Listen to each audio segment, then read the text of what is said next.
یہ ابتدا میں انشاءاللہ تجزیہ ہے، اور اس کے بعد اس قافلے کے اگلی مناظر کے بارے میں گفتگو ہوگی، اور یہ بہت ضروری ہے۔ اگر ہم نے کوفہ و شام پڑھا یا سنا اور اس اسٹرگل کو دیکھا لیکن اس کے نتائج نہیں لے سکے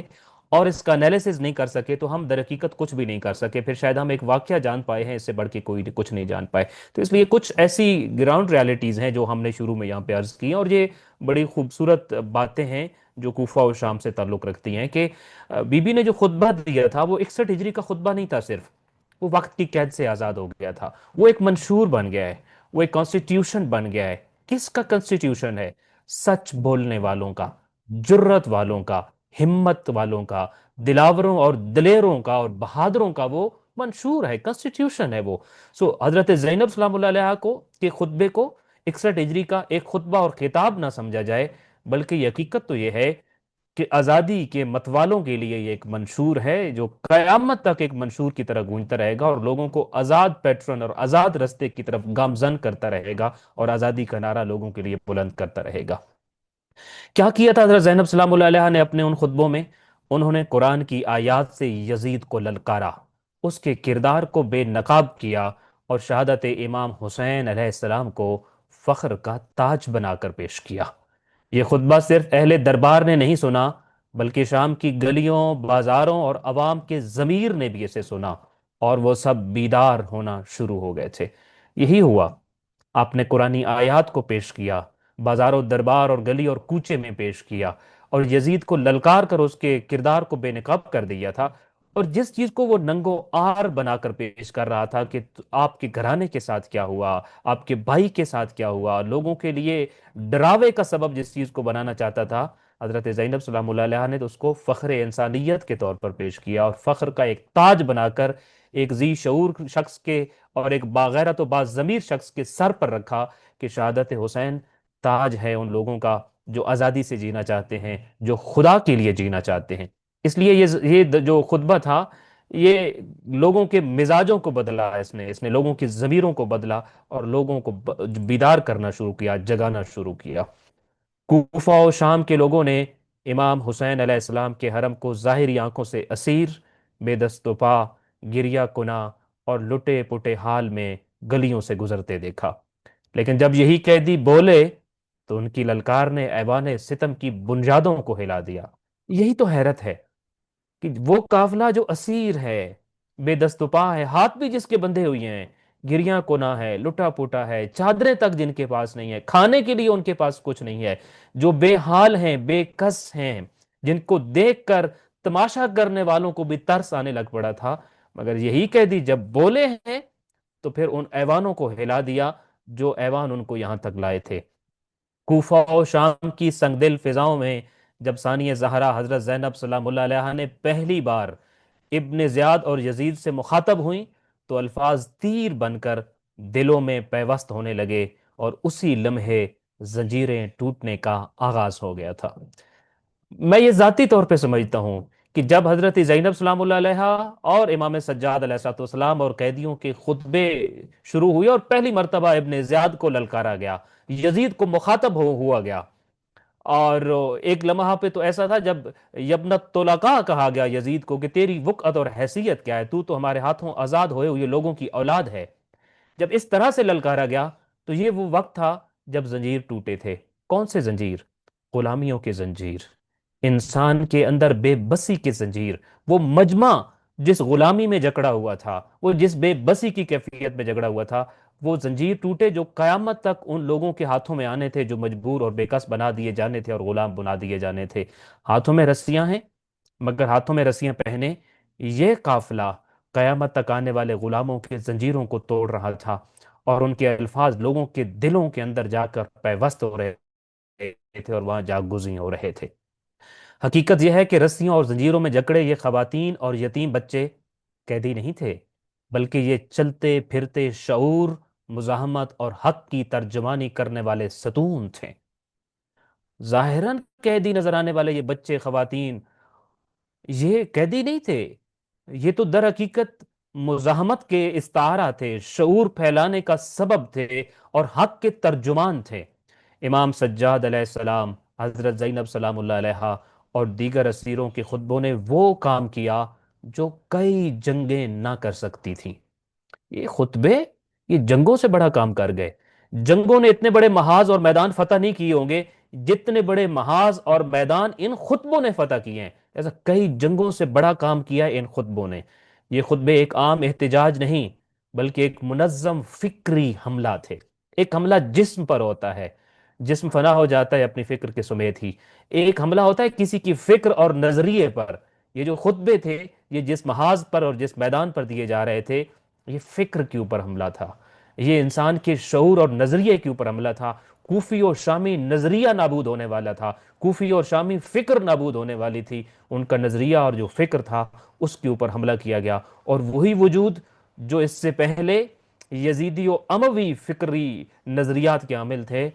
بعد میں وہی عزادار بنے اور حسین ابن علی کا پیغام لے کر پھیلانے والے بنے۔ سو یہ خطبے ایک عام احتجاج نہیں تھے بلکہ ایک منظم فکری حملہ تھے۔ ان میں قرآن،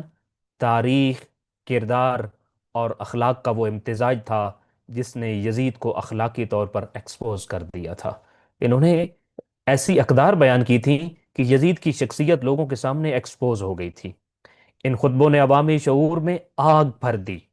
دربار میں موجود عوام و خواص نے جب حق و باطل کی تمیز زینبی لہجے میں سنی تو یزید کی ظاہری ہیبت دم توڑ گئی۔ حقیقت ہے اس کو، ذرا اپنے آپ کو اس منظر میں لے جانے کی کوشش کریں کہ جو وہاں کوفہ اور شام میں موجود ہوتا تھا مجمع کی صورت میں، اور جہاں جب خطبہ زینب سلام اللہ علیہا یا خطبہ سید سجاد علیہ السلام سننے کے بعد جو لوگوں کی حالت ہوتی تھی، حاکم کی ہیبت ختم ہو جاتی تھی۔ اور ان خطبوں نے عوام کے اندر حق اور باطل کو واضح کر دیا تھا، اور حق اور باطل کی تمیز کر دی تھی، اور جو حکومت کا رہاسا دبدبا تھا، جو ہیبت تھی، وہ ختم کر دی تھی۔ اسیروں کے خطبوں کے بعد یزید کے دربار میں سکوت چھا گیا، خاموشی چھا گئی۔ مگر یہ سکوت فتح نہیں تھا، یہ سکوت شکست تھا۔ یزید کو اس لمحے اندازہ ہو گیا کہ اگر یہ قافلہ چند دن مزید یہاں رہا تو عوام کا اضطراب بغاوت میں بدل جائے گا۔ جس طریقے سے بے بس کیا ابن زیاد کو اور یزید کو ان قیدیوں نے، اور اپنی تقریر اور الفاظ کے ذریعے لوگوں کے سامنے شکست فاش دی، اور لوگوں کے دلوں میں جو پہلے سے پروپیگنڈا تھا اس کو نکال کر نئے سوالات کو پیدا کیا، نئی ہمدردیاں جگائیں اور نئے نظریات اور نظریہ فکر دیا۔ اب یزید سمجھ چکا تھا کہ یہاں بولنے کا نہیں، چپ رہنے کا مقام ہے، اور یہی چپ یزید کی شکست تھی۔ اس لیے کہ وہ اس دوران خاموش رہ کر در حقیقت یہی سوچے جا رہا تھا کہ اگر یہ قافلہ کچھ اور دن یہاں رک گیا اور لوگوں کو مزید اس کے حالات پتہ چلے تو ابھی لوگوں میں اضطراب ہے، پھر یہ اضطراب بغاوت میں بدل جائے گا اور یہ میری حکومت کو بہا کر لے جائے گا۔ حالات یہ بن گئے تھے کہ شام کی گلیوں میں لوگ ایک دوسرے سے پوچھنے لگے تھے، کیا یہی رسول کے نواسے کا گھرانہ ہے؟ اگر یہ نبی کے گھر والے ہیں تو پھر ان کے ساتھ ایسا کیوں کیا گیا؟ یہ صرف دربار کا حالت نہیں بدلی تھی، یہ صرف درباریوں اور مشیروں کے ذہنوں میں سوالات نہیں آئے تھے۔ اب کوفہ کا جو ماحول تھا اور کوفہ کی جو گفتگو تھی اور جو موضوع تھا، لوگوں کی گلیوں، گھروں، چوکوں، چوراہوں، دکانوں میں جو بات ہو رہی تھی وہ یہی ایک بات تھی، کیا سچ میں یہ نبی کریم صلی اللہ علیہ وآلہ وسلم کا گھر ہے؟ کیا یہ انہی کے افراد ہیں؟ کیا یہ اہل بیت رسول ہیں؟ کیا یہ ان کے نواسے اور نواسیاں ہیں؟ اگر یہ سچ ہے، جیسا کہ یہ سچ ہے، تو پھر ان کے ساتھ ایسا کیوں کیا گیا؟ اس نبی کی اولاد کے ساتھ جس نبی کا کلمہ پڑھ کر ہم مسلمان ہوئے ہیں، ایسا کیوں کیا جا رہا ہے؟ یہ موضوع تھا شام کا۔ یہ سوال یزید کے لیے ایسا طوفان تھا جو اگر روکا نہ جاتا تو حکومت بہا کر لے جاتا۔ یہ سوال نہیں تھے، یہ طوفان تھا، اور اس طوفان کو روکنا ضروری تھا یزید کے لیے۔ وہ جانتا تھا اس طوفان کو نہ روکا تو میرا قصر، میرا محل، میری حکومت، میری سلطنت، میری بادشاہت، سب کچھ اس طوفان کے آگے بہہ جائے گا۔ اسیر اس طرح کے کئی سوال لوگوں کے ذہنوں میں چھوڑ گئے تھے جن کے جواب کے لیے یزید کو مجبوراً رہائی کا رستہ اختیار کرنا پڑا۔ یہ خطبے تھے، یہ سوال تھے، یہ شعور تھا اور یہ نظریہ تھا جس نے یزید کو ان کی رہائی پر مجبور کر دیا۔ وہ مجبور ہو چکا تھا، اس کے پاس کوئی اور رستہ باقی نہیں بچا تھا سوائے اس کے کہ ان قیدیوں کو رہا کر کر ان کے وطن پہنچایا جائے۔ تاریخ میں کچھ فیصلے ایسے ہوتے ہیں جو اقتدار کی فتح کا نہیں بلکہ اقتدار کی لاچاری کا اعلان کرتے ہیں۔ یہ آج کل کے زمانے میں بھی ہم دیکھ رہے ہیں، بعض فیصلے ایسے ہیں جو کر حکمران رہے ہوتے ہیں، لیکن وہ حکمران کی لاچاری اور بے بسی اور مجبوری کو ظاہر کر رہے ہوتے ہیں۔ یزید کا اہل بیت کو قید کرنے کا فیصلہ جتنا پرغرور اور خون آلود تھا، ان کی رہائی کا فیصلہ اتنا ہی بے بس، شرمندہ اور پسپائی کا آئینہ دار تھا۔ اسے بڑا غرور تھا، بڑا ناز تھا کہ میں نے تمہیں قیدی کرا کے اپنے پاس لے آیا ہوں، میں نے تمہارے بھائیوں کو، بھتیجوں کو، تمہارے قافلے کے مردوں کو تہہ تیگ کرا دیا، اور دیکھو تو خدا نے تمہارے ساتھ کیا کیا ہے۔ یہ سارا غرور پسپائی میں تبدیل ہو گیا تھا، بے بسی اور شرمندگی میں تبدیل ہو گیا تھا یزید کے لیے۔ یہ رہائی کوئی احسان نہیں تھی، بلکہ کئی ناقابل تردید وجوہات کا نتیجہ تھی، جنہوں نے یزید کو مجبور کر دیا کہ وہ اسی قافلے کو، جسے وہ قیدی بنا کر اور رسیوں میں باندھ کر لایا تھا، عزت و احترام کے ساتھ واپس بھیج دے۔ یہ رہائی اس کی مجبوری تھی، احسان نہیں تھا۔ یہ رہائی اس کے لیے اور کوئی رستہ اس نے نہیں چھوڑا تھا، یہ اس کی پسپائی تھی، یہ اس کی فتح نہیں تھی۔ لہٰذا بہت ساری ایسی وجوہات ہوئی تھیں جس پہ بات کی جا سکتی ہے، لوگوں کے اندر جو رد عمل آیا تھا، یہاں تک کہ اس کے گھر کے اندر سے رد عمل آیا، اور بڑا شدید رد عمل آیا۔ یہاں تک بھی ملتا ہے کہ اس کے اندر جو درباری تھے اور اس کے وزیر تھے، اس کی طرف سے بھی اس کو بڑی سختی کا سامنا کرنا پڑا۔ وہ جس طرف نگاہ اٹھاتا تھا، ہر طرف سے اس کو حالات بدلے ہوئے نظر آتے تھے۔ لہٰذا بہت ساری وجوہات کی وجہ سے وہ مجبور ہو چکا تھا کہ جس قافلے کو وہ قیدی بنا کر یہاں پہ لایا تھا، جن کا تماشا کرنا چاہتا تھا، اب انہی کو عزت و احترام کے ساتھ وہ واپس بھیجے۔ جب لوگوں میں شعور بانٹتے قیدیوں کے خطبوں سے یزید کا تاج لرزنے لگا، تو اس وقت یزید کی طرف سے اسیروں کی رہائی کا فیصلہ کیا گیا۔ اور جب اس کا تاج و تخت لرز رہا تھا، تب اس نے یہ فیصلہ کیا کہ ان کو رہا کیا جائے۔ یہ فیصلہ رحم کی بنیاد پر نہیں، بلکہ مجبوری کے عالم میں کیا گیا تھا۔ اپنا تخت و تاج بچانے کی مجبوری، اپنی سلطنت بچانے کی مجبوری، یہ مجبوری کا فیصلہ تھا۔ اور کون سی مجبوری تھی؟ اپنا تخت و تاج بچانے کی مجبوری، اپنی سلطنت و بادشاہت بچانے کی مجبوری، اپنا آپ بچانے کی مجبوری درپیش تھی اسے۔ اس لیے اس مجبوری کی وجہ سے اس کو ان کو رہا کرنا پڑا۔ مگر یزید کا قیدیوں کی رہائی کا فیصلہ محض منافقت تھی، ندامت نہیں۔ آپ تاریخ میں جا کر دیکھیں گے، یزید نے بڑی کوشش کی کہ وہ اب اس سے اسکیپ کرے اور فرار کرے، کہ میرا اس سے کوئی لینا دینا نہیں تھا۔ اس نے اپنی طرف سے پچھتاوے کا اظہار کیا، اور کبھی ابن زیاد کے اوپر اس قتل کو ڈالنے کی کوشش کی، کبھی کسی کے اوپر ڈالنے کی کوشش کی۔ وہی جو اس سے پہلے اہل بیت کی توہین کر رہا تھا، اور فتح کے شادیانے بجا رہا تھا، اور شام کو سجا کر ان کو قیدیوں کی صورت میں پیش کر رہا تھا، تو جب آپ کے سامنے وہ ٹیکسٹ پیش کیا جائے اور وہ چیزیں پیش کی جائیں، تو سمجھ لیجئے کہ رہائی کا یہ فیصلہ جو تھا، یہ منافقت تھی، ندامت نہیں تھی، پشیمانی نہیں تھی۔ وہ اپنے ظلم سے انکاری ہو کر سیاسی بچاؤ چاہتا تھا۔ اب جانتے ہیں نا، جب حکومتیں ڈوبنے لگتی ہیں تو کچھ سیاسی حل نکالتی ہوتی ہیں ان مسئلوں کا، جن مسئلوں کی وجہ سے وہ ڈوب رہی ہوتی ہیں۔ لہٰذا اس نے یہ سیاسی حل نکالا، سیاسی بچاؤ کا رستہ اختیار کیا کہ اپنے آپ کو ظلم سے بری و زماں قرار دے۔ اس لیے اس نے قیدیوں کو تحفے تحائف کے ساتھ واپس بھیجنے کا حکم دیا، تاکہ تاریخ اسے ظالم خلیفہ کی بجائے نادم خلیفہ کے طور پر لکھے۔ مگر تاریخ نے اس کے چہرے سے نقاب نوچ کر پھینک دیا۔ بڑی کوشش کی یزید نے کہ وہ ظالم خلیفہ نہ ہو، تاریخ کے ہاتھوں نادم خلیفہ کے طور پہ یاد رکھا جائے، پشیمان خلیفہ کے طور پر یاد رکھا جائے۔ مگر تاریخ نے اس کی حقیقت کا جو چہرہ تھا، اس سے نقاب اٹھا پھینکا، اور اس کی حقیقت کو لوگوں کے سامنے واضح کر دیا۔ تاریخ کو لکھنا پڑا کہ قیدیوں نے منت سماجت کر کے رہائی نہیں مانگی، بلکہ یزید نے شکست تسلیم کی اور مجبوراً انہیں رہا کرنا پڑا۔ یہ چیپٹر تاریخ میں لکھا ہے کہ یہ رہائی کسی کی منت سماجت کا نتیجہ نہیں تھی، کسی کی سفارش کا نتیجہ نہیں تھی، کسی کے حوصلہ ٹوٹ جانے کا نتیجہ نہیں تھی، قیدیوں کے معافی مانگنے کا نتیجہ نہیں تھی۔ جیسا کہ حکومت تو یہی چاہتی تھی کہ یہی سارا کچھ ہوگا، پھر ہم ان کو رہا کریں گے، اور پھر اس کے بعد ہم ایک لمبا ظلم کا سلسلہ باقی رکھیں گے۔ مگر تاریخ کو پھر کیا لکھنا پڑا کہ یہ منت سماجت کر کے یہ رہائی قیدیوں نے نہیں مانگی، بلکہ یزید نے شکست تسلیم کی اور مجبوراً انہیں رہا کرنا پڑا۔ یہ رہائی کوئی خیرات نہ تھی، یہ حضرت زینب سلام اللہ علیہ کے الفاظ کی تلوار کا وار تھا، یہ سید سجاد کے صبر کا طوفان تھا، یہ شام کے بیدار عوام کی دھیمی دھیمی بغاوت تھی، جس کا نتیجہ ہمیں رہائی کی صورت میں نظر آتا ہے۔ عموماً جو ہمارے ذہنوں میں سوال آتا ہے کہ رہائی کب ملی، کیسے ملی، کس نے سفارش کی، یا کیوں کر یزید کو رہا کرنا پڑا، اس پہ ہم نے ابھی بات کی، اور جن خطبوں کو اور جن لفظوں کو آپ نے سنا، یہ وہ وجہ تھے کہ انہوں نے انسان کے ضمیر کو اس قدر بیدار کر دیا تھا۔ خون حسین کی حرارت تھی جو لوگوں کے دلوں میں آ گئی تھی اور ان کو چین سے نہیں بیٹھنے دے رہی تھی۔ یزید کو ہر طرف سے مخالفت کا سامنا تھا، مجبور ہو کر شکست تسلیم کر کے پھر اس کو سید سجاد کے صبر کے طوفان کے سامنے بھی بے بس ہونا پڑا، حضرت زینب سلام اللہ علیہا کے الفاظ کے سامنے بھی شکست تسلیم کرنا پڑی اور قیدیوں کی رہائی کا حکم دینا پڑا۔ یوں حقیقت میں یزید نے رہائی کا حکم نہیں دیا، بلکہ اپنی حکومت کے بچاؤ کے لیے زینبی انقلاب سے فرار کی کوشش کی۔ یہ رہائی کا حکم نہیں تھا، یہ اس انقلاب سے فرار کی کوشش تھی جو حضرت زینب سلام اللہ علیہا اور حضرت سجاد علیہ السلام اور قیدیوں کے الفاظ کی صورت میں شام میں گونجنے لگا تھا۔ لیکن وہ نہیں جانتا تھا کہ حق جب ایک بار اٹھ کھڑا ہو تو تاج گرنے لگتے ہیں اور دربار لرزنے لگتے ہیں۔ حق اور اہل حق کو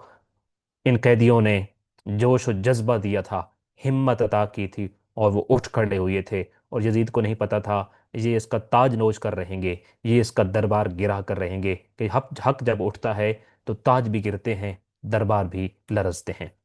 آج ہمیں عصر حاضر کے یزیدیوں سے نبرد آزما ہوتے ہوئے حضرت زینب کبریٰ سلام اللہ علیہا کی سنت سے سیکھنا ہوگا کہ اگر ہم بے سر و سمانی میں بھی حق کا اعلان کرنا جانتے ہوں، اگر ہم قید و بند کے ماحول میں بھی استقامت کا جھنڈا بلند کر سکیں، اگر ہم دربار ظلم میں بھی سچ بول سکیں، تو ہمیں اس امر کا یقین ہونا چاہیے کہ یزید اس دور میں بھی شکست کھائے گا اور زینب سلام اللہ علیہا ہر زمانے میں کامیاب ہوں گی۔ انشاءاللہ اس پہ ہم آخر میں بات کریں گے، ہماری فائنڈنگ بھی آج کے اس چیپٹر کی۔ تو آگے بڑھتے ہیں اور اب دیکھتے ہیں کہ جب یہ فیصلہ کر لیا گیا کہ قیدیوں کو رہا کیا جائے تو اس کے بعد کون کون سے واقعات پیش آئے اور کس طریقے سے یہ سلسلہ مدینہ جا کر مکمل ہوا۔ یزید نے جب یہ فیصلہ کر لیا کہ اب وہ اسیروں کو مزید شام میں نہیں روکے گا، تو اس نے نعمان ابن بشیر انصاری کو محافظوں کی ایک جماعت دے کر حکم دیا کہ وہ امام حسین علیہ السلام کے حرم کو احترام کے ساتھ مدینہ پہنچائے۔ یہ فیصلہ اس کی مجبوری بن چکا تھا اور اس کو نوشتہ دیوار کے طور پر نظر آ رہا تھا۔ تو جب اس نے یہ دیکھ لیا کہ اب رہائی کے علاوہ اور کوئی میرے پاس آپشن نہیں ہے اور اس نے یہ فیصلہ کیا کہ ان کو رہا کر دے گا، تو اس نے نعمان ابن بشیر انصاری کو بلایا اور مختلف روایات ہیں۔ کچھ روایات میں یہ ہے کہ 500 لوگوں کا ایک دستہ دے کر بھیجا، کچھ میں ہے کہ 40 کا تھا، کچھ میں 30 کی تعداد ہے، کچھ میں 50 کی بھی تعداد معلوم ہے۔ بہر صورت محافظوں کی ایک تعداد، ایک جماعت دی اور ان کو حکم دیا کہ وہ امام حسین علیہ السلام کے حرم کو، مخدرات عصمت و طہارت کو احترام کے ساتھ اب مدینہ پہنچانے کا فریضہ سر انجام دیں۔ اسیروں کا یہ قافلہ کتنا عرصہ شام میں رہا اور کب رہائی ملی، اس حوالے سے تاریخ میں کئی اقوال موجود ہیں، واقعتاً بے شمار اقوال موجود ہیں، جن میں سے ایک درست قول کو آج 1400 سال بعد انتخاب کرنا نہایت دقیق اور نہایت تحقیقی امر ہے۔ بظاہر یہ درست معلوم ہوتا ہے کہ شاید یہ رہائی 8 صفر 61 ہجری کو نصیب ہوئی اور نعمان ابن بشیر خاندان نبوت کے افراد کو لے کر شام سے مدینہ کی طرف روانہ ہوا۔ میں یہاں رک کر اگر آپ کی خدمت میں عرض کروں، ایک پرابلم ہمیں یہ ہوتا ہے کہ ہم نے کبھی کوئی ایک چیز کہیں سے سنی ہوتی ہے اور ہمیں اس کی حیثیت اور اس کا مقام بھی نہیں معلوم ہوتا کہ وہ کتنی مستند ہے یا کتنی غیر مستند ہے، مگر وہ پہلی معلومات کے طور پہ ہمارے ذہن میں بیٹھ جاتی ہے۔ اس کے بعد مستند معلومات آتی بھی رہیں تو ہم اس پہلی بات کو زیادہ درست سمجھنے لگ پڑتے ہیں۔ یہ جو طریقہ ہے یہ شاید گزشتہ زمانوں میں تو پھر بھی اس پہ کوئی کسی قسم کا عذر پیش کیا جا سکتا تھا، آج جب کہ علم عام ہو چکا ہے، تحقیق عام ہو چکی ہے اور آپ کی ہر ایک چیز تک رسائی ممکن ہو چکی ہوئی ہے، آج یقیناً یہ طریقہ مناسب نہیں ہے۔ اس لیے کہ جو رہائی ہوئی، اس حوالے سے میں اگر عرض کروں کہ جو کم سے کم قول ہے، ایک قول یہ بھی کہتا ہے کہ جب آ کر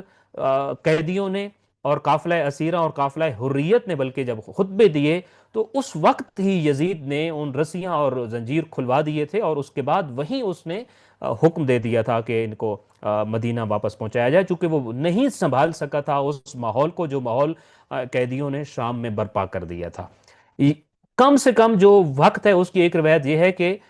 شام میں دربار و بازار کی پیشی کے بعد ہی یہ حکم دے دیا گیا تھا کہ قیدیوں کو آزاد کر دیا جائے اور انہیں مدینہ واپس پہنچایا جائے۔ زیادہ سے زیادہ جو قید کا ایام ہے اس کے بارے میں ایک روایت جو ہے وہ 1 سال تک کی روایت بھی ملتی ہے۔ اسی وقت رہائی کی روایت کم سے کم 1 سال کی قید کے ایام جو ہیں زیادہ سے زیادہ۔ اب اس کے بیچ میں غالباً میں اگر ایک محتاط اندازے سے کہوں تو 14 یا 15 اقوال ملتے ہیں تاریخ میں، کچھ میں 1 دن بھی لکھا ہے، کچھ 2 دن والے بھی ہیں، 3 دن والے بھی ہیں، 7 دن والے بھی ہیں، 20 دن کا بھی ہے، 40 دن کا تذکرہ بھی ہے۔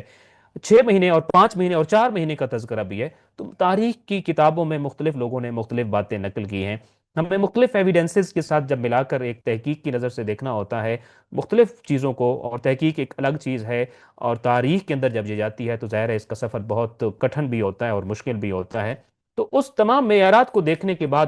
جس قول کو ہم ظاہراً باقیوں کی نسبت درست سمجھتے ہیں، اس کا مطلب یہ نہیں کہ ہم کسی اور قول کو رد کر رہے ہیں، بظاہر ہماری نظر میں جو تحقیق درست معلوم ہوتی ہے وہ یہ ہے کہ یکم سفر کو یہ قافلہ پہنچا تھا، اور 8 سفر کو اس قافلے کو رہائی ملی، اور یہ 8 دن بہت دشوار گزار تھے اس قافلے کے لیے، اور خاص طور پر جس زندان میں اس کو ٹھہرایا گیا تھا اور اس کی جو حالت تھی، اور ایک روایت میں چونکہ مصائب پڑھنا مقصد نہیں ہوتا، اور مصائب اس قدر پر اثر ہیں کہ بات کرنا پھر ممکن نہیں ہو پاتی، لیکن ایک روایت اگر میں آپ کے سامنے عرض کروں، بلکہ یہ روایت تو مسلم ہے جو میں ابھی آپ کی سامنے عرض کر رہا ہوں، کہ اس جو قید خانہ تھا اس کی حالت ایسی تھی کہ قیدیوں کے چہرے جھلس گئے تھے گرمی سے، اس قدر وہ چونکہ اس کا چھت موجود نہیں تھا، اور بڑے خرابے کی حالت میں تھا وہ، اور آ، اس کی تفصیل بہر صورت ایک الگ ہے، اور جو خود ایک مصائب کا ایک بہت بڑا چیپٹر ہے۔ تو بظاہر یہ 8ویں دن رہائی نصیب ہوئی، اور 61 ہجری تھا، اور نعمان ابن بشیر کو پھر یہ کہا گیا اور اس کا فریضہ اس کے ذمہ لگا کہ وہ اب خاندان عصمت و نبوت و طہارت کے افراد کو اب شام سے لے کر مدینہ تک پہنچائے گا، اور اس کے سامنے پھر محافظوں کی ایک جماعت بھی اس کے حوالے کی گئی۔ یہ قافلہ کن رستوں سے ہوتا ہوا کب مدینہ پہنچا، اس بارے میں بھی تاریخ میں مختلف باتیں درج ہیں۔ بظاہر یہ درست معلوم ہوتا ہے کہ مدینہ واپس جاتے ہوئے جب یہ قافلہ سرزمین عراق کی اس سرحد پر پہنچا جہاں سے 2 رستے الگ ہوتے تھے، جن میں سے ایک رستہ مدینہ کی طرف دوسرا رستہ عراق کی طرف، تو یہاں پہنچ کر قافلے والوں نے نعمان ابن بشیر سے کہا کہ وہ ان کو عراق کے رستے سے لے کر چلے، چنانچہ یہیں سے عراق کا رستہ اختیار کر لیا گیا، اور یہ قافلہ کربلا کی جانب چل پڑا۔ اب میں نے عرض کیا مختلف اقوال ہیں، ان میں سے جو ہمیں درست معلوم ہوتا ہے، اور اس کی وجوہات ہیں آف کورس، اس کی اپنی تحقیقی وجوہات ہیں، اس میں سے ہمیں یہ جو معلوم ہوتا ہے کہ بہتر قول کے شام سے جب یہ قافلہ چلا تھا تو اس جگہ جب پہنچا جہاں 2 راہ تھا، 2 رستے الگ ہو رہے تھے، ایک رستہ مدینہ کی جانب جا رہا تھا اور ایک رستہ سرزمین عراق کی طرف جا رہا تھا۔ تو اس وقت بشیر سے یہ کہا گیا، اس قافلے نے یہ درخواست کی کہ ہم چاہتے ہیں کہ پہلے سرزمین عراق جائیں، اس رستے سے جائیں، اور یہاں سے ہو کر ہم مدینہ واپس جانا چاہتے ہیں۔ تو یہاں پھر نعمان ابن بشیر نے اس جو اپنا اس کے ساتھ جماعت تھی محافظوں کی، ان کو حکم دیا کہ ہمارا قافلہ اب عراق کے رستے پر چلے گا، اور یوں یہ قافلہ ظاہر ہے عراق جانے کا صرف ایک ہی مقصد تھا، چونکہ کربلا عراق کے اندر موجود تھی، تو یہ قافلہ یہ چاہتا تھا کہ یہ کربلا جائیں اور وہاں جا کر اپنے شہیدوں کی قبروں کی زیارت کریں، اور اس کے بعد اپنے گھر مدینہ کو جائیں۔ چنانچہ یہ قافلہ اس 2 راہ سے اب کربلا کی طرف چل پڑا۔ اہل حرم جب کربلا میں وارد ہوئے اور مقتل گاہ کے قریب پہنچے تو انہوں نے دیکھا کہ اسی وقت حضرت جابر بن عبداللہ انصاری اور کچھ دیگر ہاشمی افراد بھی قبر امام حسین علیہ السلام کی زیارت کے لیے مدینہ سے کربلا پہنچے ہیں۔ ایک سوال جو انشاءاللہ تعالی ہم اگلے کسی ماہ محرم کے آخری دنوں میں کہیں ہم اس کو ڈسکس کریں گے کہ شہدائے کربلا یا قبر امام حسین علیہ السلام کا پہلا زائر کون ہے، اس پہ بھی ایک بہت بڑی تحقیق کی ضرورت ہوتی ہے، اور اس مختلف اقوال ہیں، مختلف لوگ ہیں جنہوں نے امام حسین علیہ السلام کی قبر کی زیارت کی۔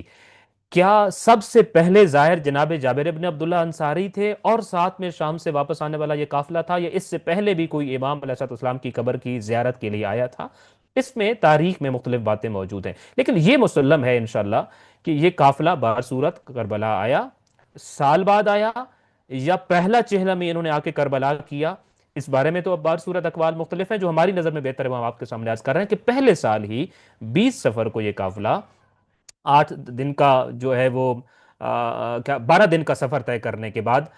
کربلا پہنچتا ہے، اور واپسی کا رستہ چونکہ مختصر تھا، مختصر رستے کو انتخاب کیا گیا تھا، لہٰذا 20 سفر کو یہاں پہ یہ قافلہ پہنچتا ہے، اور اسی وقت جب یہ قافلہ پہنچتا ہے تو جناب جابر بن عبداللہ انصاری اور عطیہ عوفی اور کچھ دیگر ہاشمی افراد جو ہیں وہ بھی مدینہ میں، چونکہ خبر شہادت امام حسین علیہ السلام پہنچ چکی تھی جب یہ قافلہ کوفہ سے نکلا تھا قیدیوں کا، تو اس دوران مدینہ تک یہ خبر پہنچ چکی تھی، خبر شہادت پہنچ چکی تھی، مدینہ والے آگاہ ہو چکے تھے، اور اس دوران پھر وہاں سے پہلا جو کہہ لیجیے افراد جناب جابر ابن عبداللہ انصاری کی صورت میں آئے تھے اور کربلا زیارت کے لیے یہاں پہ آئے تھے۔ اچھا، تھوڑا سا ایک منظر آپ کے ذہن میں بنانا چاہوں گا۔ ہم نے پڑھا تھا کہ کربلا ایک لک و دک صحرا تھا اور جہاں کوئی آبادی نہیں تھی۔ ذرا اس دور کو فرض کیجئے کہ جب ابتدائی ترین لوگ آئے ہوں گے کربلا میں زیارت کرنے کے لیے،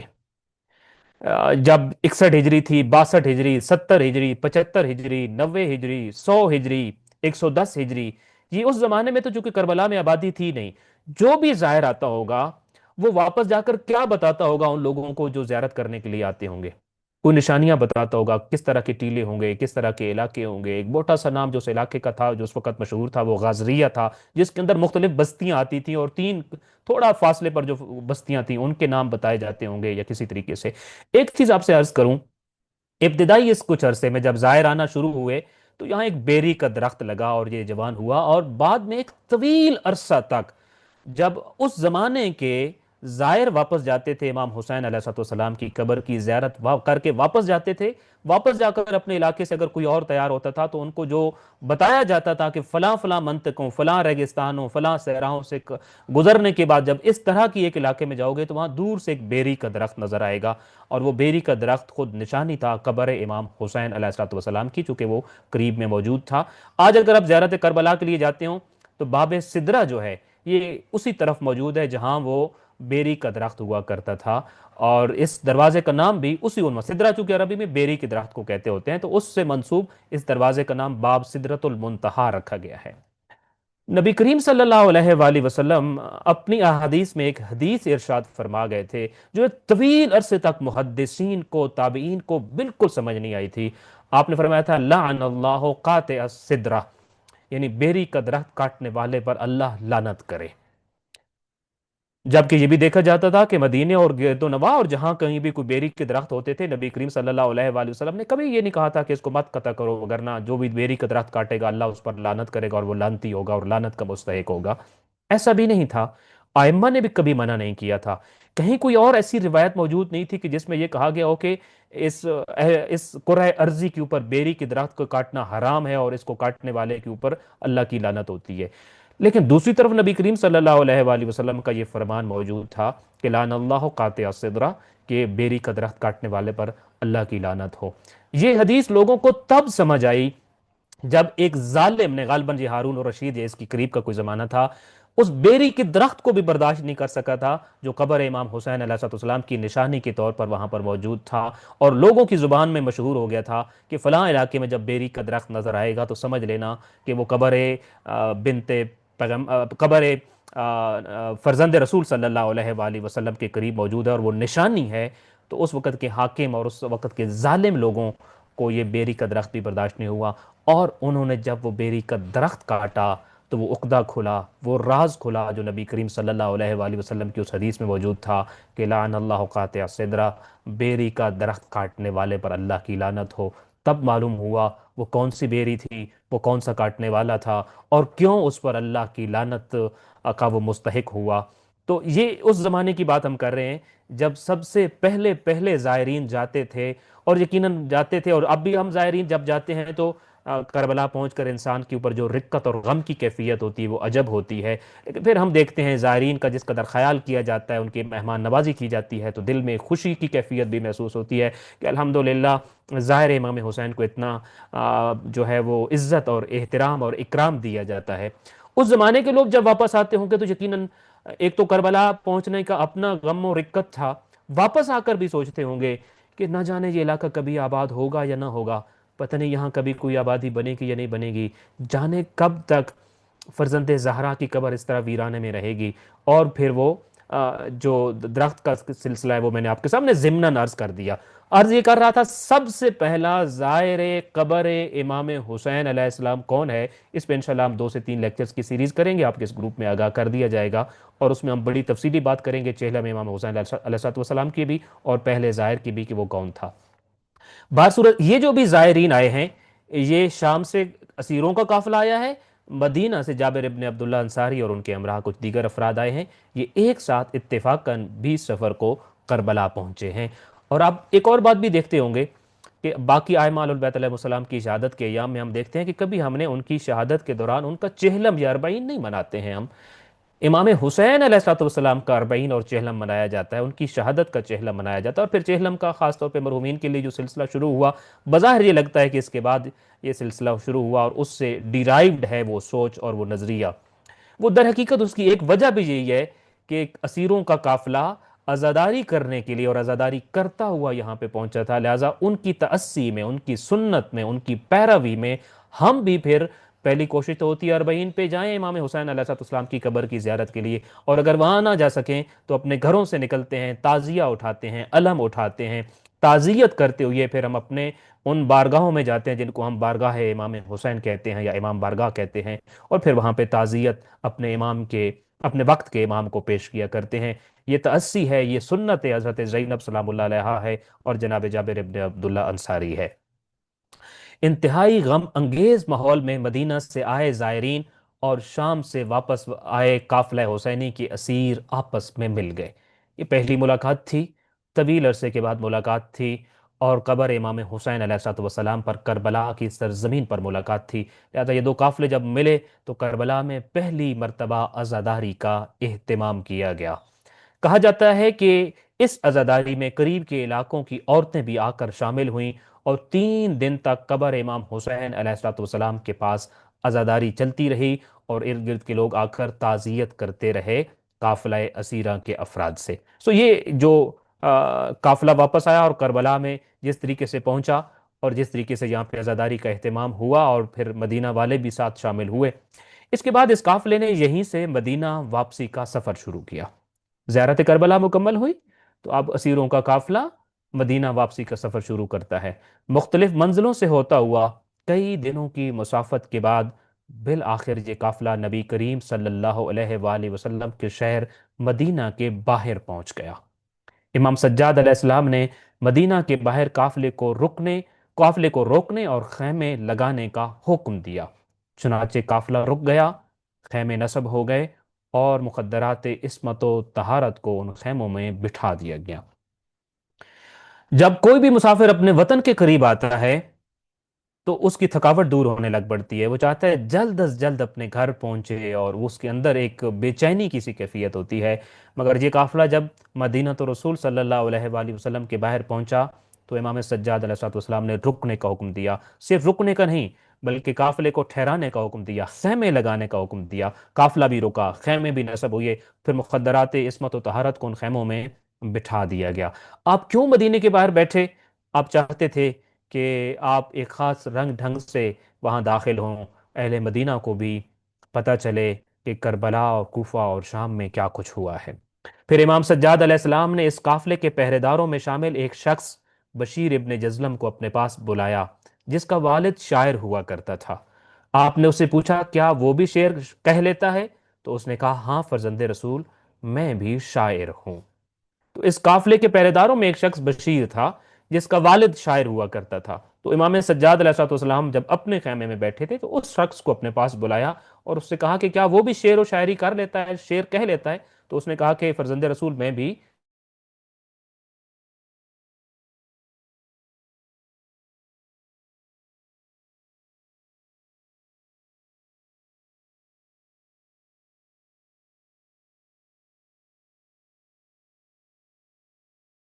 گھوڑے سے اترا اور گریہ و زاری کرتے ہوئے مرثیہ پڑھنے لگا۔ لوگ اپنے گھروں سے نکل کر اس کے ارد گرد جمع ہو گئے۔ تو بشیر نے حکم پورا کیا، اور وہ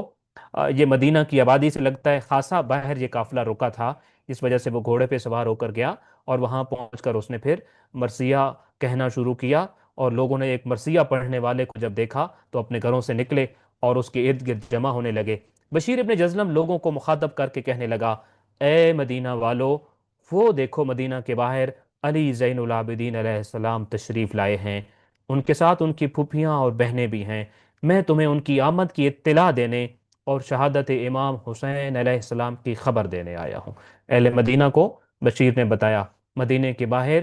فرزند رسول خیمہ زن ہیں، وہ واپس آ گئے ہیں کربلا سے، میں ان کے یہاں واپس آنے کی اطلاع دینے آیا ہوں، شہادت امام حسین علیہ السلام کی دوبارہ تمہیں خبر دینے آیا ہوں۔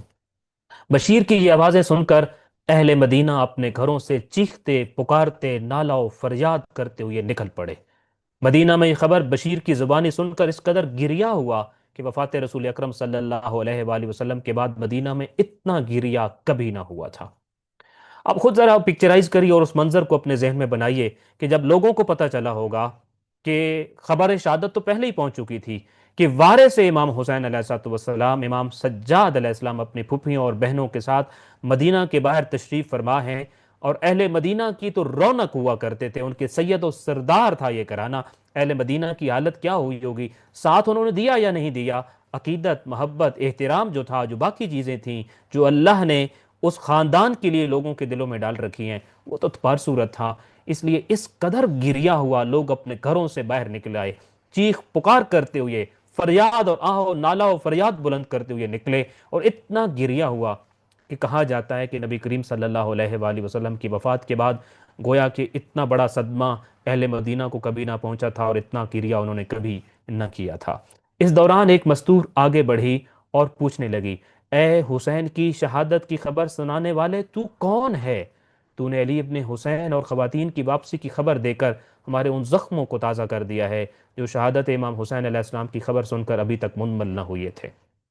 تو یہ لوگ اکٹھے ہوئے، سوال کرنے لگے، آہو بکا کرنے لگے، فریادیں کرنے لگے۔ اور پھر کیا ہوا؟ بشیر ابن جزلم نے بتایا، میں علی زین العابدین علیہ السلام کا قاصد ہوں، مجھے انہوں نے خود بھیجا ہے، وہ مدینہ کے باہر اپنے اہل و عیال کے ہمراہ خیمہ زن ہیں۔ یہ سنتے ہی لوگوں نے بشیر کو وہیں چھوڑا اور خود امام علیہ السلام کی خدمت میں حاضر ہونے کے لیے دوڑ پڑے۔ بشیر نے بھی جب دیکھا کہ مدینہ کے سارے لوگ امام سجاد علیہ السلام کی خدمت میں جا رہے ہیں تو اس نے بھی اپنے گھوڑے کو ایڑ لگائی اور امام کے خیمے کی طرف واپس آ گیا۔ المختصر، لوگوں تک اطلاع پہنچ چکی تھی اور لوگ بھاگتے دوڑتے، آہو بکا کرتے، نالہ و فریاد کرتے ہوئے امام سجاد علیہ السلام کے خیمے کی طرف بڑھ رہے تھے۔ مدینے میں جب کوئی نہیں بچا تو بشیر کہتا ہے، میں نے بھی اپنے گھوڑے کو ایڑ لگائی اور امام کے خیمے کی طرف واپس آ گیا۔ بشیر کہتا ہے، جب میں واپس امام سجاد علیہ السلام کے پاس پہنچا تو لوگوں کا اس قدر ہجوم ہو چکا تھا کہ میں بڑی مشکل سے ان لوگوں سے گزر کر امام کے خیمے کے دروازے پر پہنچا۔ لوگ امام سجاد علیہ السلام کے خیمے کے باہر آنے کے منتظر تھے، لوگ جمع ہو چکے تھے، آہو فریاد ہو رہی تھی،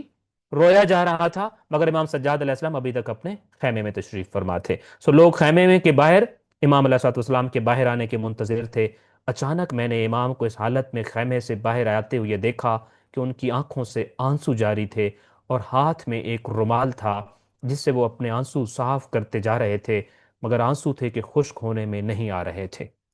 امام کے پیچھے خادم ایک کرسی اٹھا کر لا رہا تھا، خادم نے کرسی رکھی تو بیمار امام اس پر بیٹھ گئے۔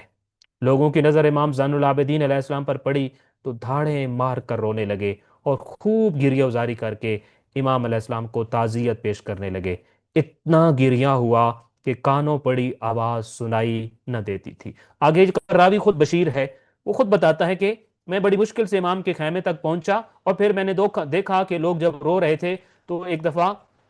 خیمے کا پردہ ہٹا اور امام زین العابدین علیہ السلام باہر تشریف لائے، اور وہ اس پورے منظر کو بیان کرتا ہے کہ میں دیکھ رہا تھا امام جب باہر تشریف لا رہے تھے، آنکھوں سے آنسو رواں تھے، ایک ہاتھ میں رومال تھا جس سے آپ اپنے آنسو خشک کر رہے تھے، صاف کر رہے تھے، مگر آنسو اس قدر آ رہے تھے کہ پھر بھی رکنے میں نہیں آ رہے تھے اور آپ کا چہرہ ان آنسوؤں سے تر ہوتا جا رہا تھا۔ اور امام کے پیچھے پیچھے ایک خادم تھا جس کے ہاتھ میں ایک کرسی تھی۔ امام اس قدر نحیف و کمزور ہو چکے تھے کہ کھڑے ہو کے لوگوں سے بات نہیں کر سکتے تھے۔ خادم نے وہ کرسی یا جو چیز بیٹھنے کے لیے اس کے پاس تھی وہ اس نے رکھی، امام علیہ السلام اس پہ بیٹھ گئے۔ ابھی کوئی بات نہ کی تھی کہ لوگوں کا گریہ ایک مرتبہ پھر بلند ہوا، لوگ دھاڑے مار کر رونے لگ پڑے، تعزیت پیش کرنے لگ پڑے۔ اس قدر گریہ اور آہو بکا ہو رہی تھی، بشیر کہتا ہے کہ کانوں پڑی آواز بھی سننا مشکل ہو رہا تھا۔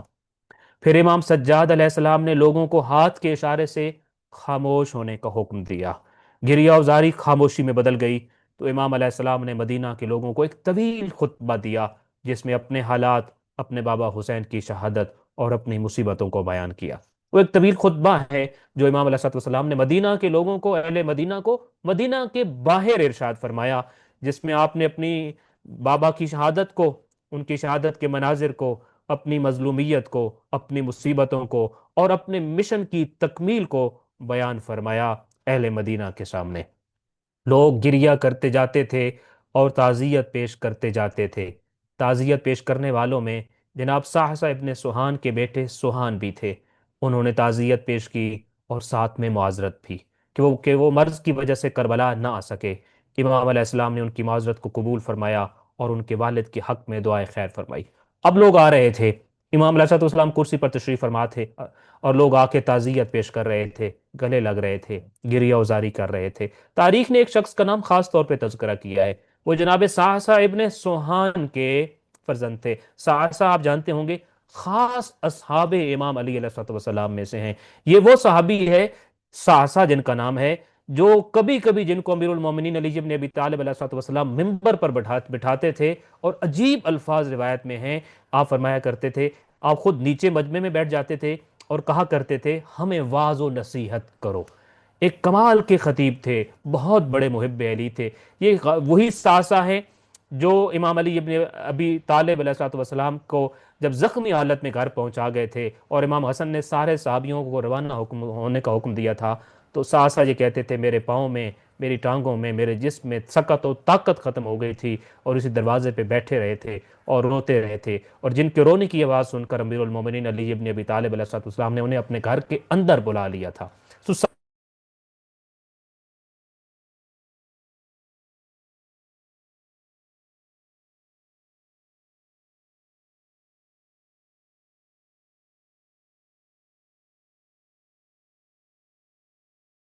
ایک تھا کہ یہ کھڑے بھی نہیں ہو سکتے تھے، یہ اس وقت کی زندگی میں صرف لیٹ کر ہی زندگی بسر کر رہے تھے۔ نامعلوم کیسے انہوں نے امام کے حضور مدینہ کے باہر اپنے آپ کو پیش کیا ہوگا، انہوں نے اپنی بیماری کو عذر پیش کیا، امام علیہ السلام نے ان کے عذر کو نہ صرف قبول کیا بلکہ ان کے والد جناب ساسا کے حق میں دعائے خیر بھی فرمائی۔ بعد میں یہ قافلہ نبی کریم صلی اللہ علیہ وآلہ وسلم کے شہر میں داخل ہونے کے لیے روانہ ہوا۔ تعزیت مکمل ہوئی، پیغام مکمل ہوا۔ اب امام اکیلے نہیں آ رہے، صرف اسیر شامل نہیں ہیں، صرف قیدیوں کا قافلہ نہیں ہے، پورا اہل مدینہ سارے کے سارے وہاں ساتھ موجود ہیں۔ اب اس قافلے کی صورت میں آپ مدینہ شہر داخل ہونے کے لیے روانہ ہوئے۔